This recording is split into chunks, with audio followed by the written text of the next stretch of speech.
乌克兰总统泽伦斯基伫见过美国总统 Trump 了后，3月初1的时阵是去到英国来见首相施凯尔，也准备要来参加欧洲领袖峰会，讨论共同防卫安全计划。在英国除了是真欢迎泽伦斯基以外，嘛甲乌克兰来签900多亿代票的协议，要帮助乌克兰来提高因的国防能力。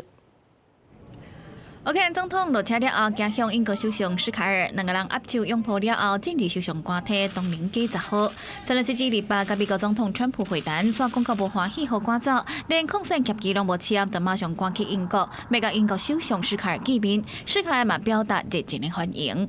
Very, very welcome here in Downing Street, and as you heard from the cheers on the street outside, you have full backing across the United Kingdom. And we stand with you, with Ukraine, for as long as it may. I saw a lot of people, and I want to thank you, people of the United Kingdom, such big support from the very beginning of this war. Thank you, your team. 两个人见面会谈的时阵，英国乌克兰双方的财务部长嘛用视讯会议签署价值22亿6000万的英镑，差不多代表935亿的贷款协议来支援乌克兰提升国防能力。各国这笔钱会用在乌克兰国内武器生产，卖利用和冻结的俄罗斯主权资产的固定收益来行销。